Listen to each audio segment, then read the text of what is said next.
Good morning, ladies and gentlemen. My name is Nemeka Onyeka Oderere. Nigeria is currently structured and currently managed and governed. No, I can't call it governed, as currently structured and ruined by a majority of the current political class, who I can conveniently and aptly tag political bandits, is incapable of making any progress until we restructure the whole fiscal, constitutional, governance, and socio-economic framework of Nigeria back to what we used to have between 1960 to 1966. Our forebears, Ahmadu Bello, Nnamdi Azikiwe, Obafemi Awolowo, Nnamdi Azikiwe, Ahmadu Bello, Herbert Macaulay, Michael Okpara, at the inception of this country, Herbert Macaulay, they saw clearly that this country is not one nation. Never one nation, have never been one nation. They saw clearly the diversity, the different culture, the different civilization that make up Nigeria, the geographical entity, punched together by Lugard and his girlfriends in 1914. They knew clearly the British has never put Nigeria together for the benefit of Nigerians. They actually morphed us up all together to provide them economic gateway, to steal the natural resources here, out of here to their country.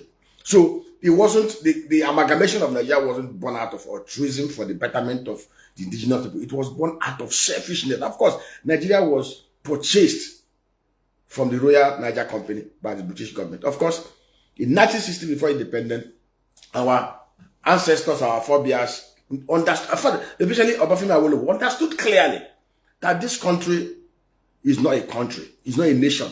And therefore, they came up with a constitutional framework that allowed the constituent units to control their destiny. The regions had different civilization. The North had a different civilization from the Southeast, Old Eastern region, and the Old Western region. And so we had a constitutional and physical framework that allowed the people to develop, people with different kind of ideology, the same kind of civilization, to develop at their own paces.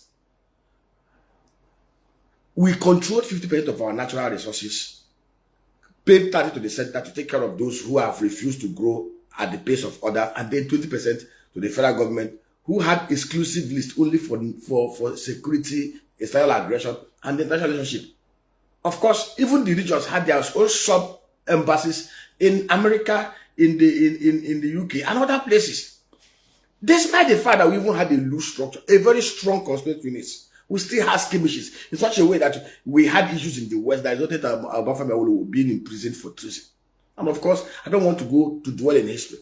But then, we had a governance framework that allowed the political class, the smartest of all, the most bright, the brightest, and those with value to add, to occupy political offices. We had a parliamentary system of government. Then in the parliament, we had one of the parliamentarians from the old Eastern Nigeria was one Sir Louis Odimegwu Ojukwu, the father of Chukwuemeka Odimegwu Ojukwu. Sir Louis Odimegwu Ojukwu was reputed to be the wealthiest man in Nigeria, one of the wealthiest men in Nigeria, in Africa then. He was chairman of 15 topmost corporations in Nigeria. He didn't go to parliament because of what he would eat or what he would drink. He went to parliament to contribute his wealth of experiences, his wealth of knowledge in shaping policies and programs that will help in nation building. That was why one day while he was talking in parliament and somebody heckled him, he carried his boxes and walked away. Today, what we have in the two arms of the National Assembly, in most government houses as governors, in most local government areas as chairmen, in most state assemblies, are what are we call incompetent rent seekers. Criminally incompetent rent seekers. Men who have no career, who have no tangible profession, who are greedy, who are kleptomaniacs, who have no value to add to humanity. Sir Louis Odimegwu Ojukwu was already an accomplished billionaire. An accomplished billionaire who created value for himself through different enterprises. Who sat on the board of top 15 corporations. So he understood what it means to bring governance to bear.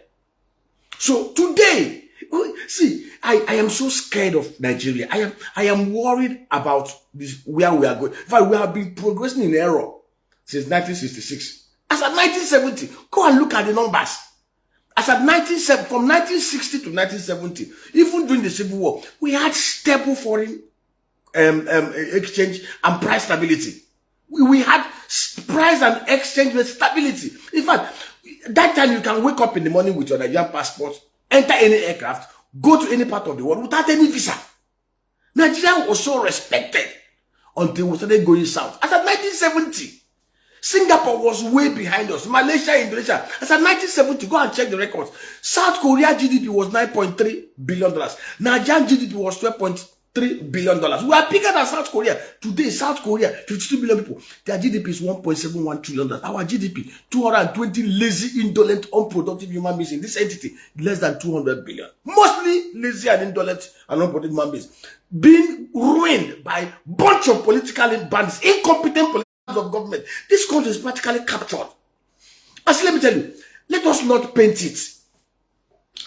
Let us not paint it until we totally restructure and overhaul the constitutional and physical framework of Nigeria, the socio-economic framework of Nigeria, the governance framework of Nigeria, the electoral framework of Nigeria, back to what we used to have in the early 60s. We are wasting our time. See, the current bunch of political bandits are incapable of fixing this land. See, I don't want to say what is in my mind, and I can tell you, anybody hoping that 2027 will be better than 2020 is wasting his time. See, Nigeria is totally sold. And interestingly, many of us are accomplices. Many of us are not seeing it. Our mindset has been so brainwashed to embed ourselves into what I call our ethno-religious rah-rahness. The average Nigerian is so ethno-religiously brainwashed that they see things from the prism of ethnicity and religion. They don't see things from humanity. They don't see things from the point of view of empowering justice, mercy, and faithfulness. The Bible says in Matthew 20, verse 23, Jesus Christ was admonishing the Pharisees.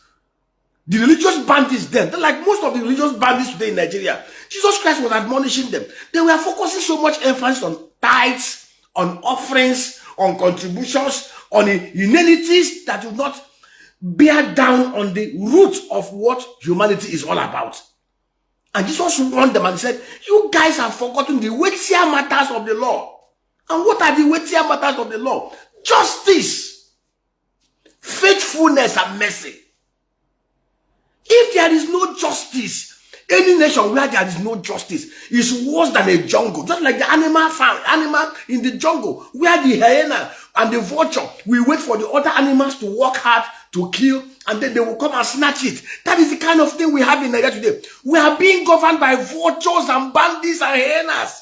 And the majority of us are vultures and hyenas waiting for their own opportunity to go and grab. That is why we are not bothered. That is why we are not concerned. That is why we are not, there is no righteous indignation amongst the majority of us. Let me tell you, 90% of the elites in Nigeria are criminally complicit. Everybody, no one wants to talk. No one wants to take a very solid ethical position. Everybody wants to pussyfoot and stand in the air and sit on the fence and wait for their opportunities to go and grab more. And that is why we are where we are today. See, let me tell you, there is no prayer. Today, now, this month, the Muslims are fasting. The Christians are fasting, doing Lenten. You are wasting your time. You can fast from now till 2027 until we do the right thing. This country will continue to go from worse till worse. We are seeing clearly before us the level of iniquity, the level of impunity, the level of brazenness, the level of injustice, the level of wickedness, insecurity everywhere. Everything we see in all the evils that we see in Nigeria are manifest, symptomatic manifestations of the foundational deformities of this land. The Bible says, if the foundation is faulty, even the righteous man can do nothing. We are operating a fraudulent country, built on a fraudulent foundation. The 1999 Constitution is a fraudulent contraption put together by Abdul Salam Abubakar and his bunch of political bandits, and we have carried all along. We have a national conference that we had in 2014. Implement it, na wahala. Convoke a new one to let us reset this land, na wahala. Anybody who is having that night, who is having that hallucination that this country will work with the current bunch of human plagues across 3 tiers and arms of government and the bunch of brainless, dim-witted, lack of knowledge human beings in the majority, in the other side of the aisle. We are wasting our time. My people perish for lack of knowledge. A majority of us are so docile, so indolent, so criminally ignorant. We don't even know the problem of Nigeria. And I've just, within these few minutes, enunciated it. The foundation is faulty. And the current guys cannot feel it because they are criminally enjoying it. They are criminal rent seekers. All they want is grab, steal, loot, share money. Of course, I have no sympathy for Anini and Mondo Sobo when they fight. But I feel sorry for the masses. I feel sorry for Nigeria.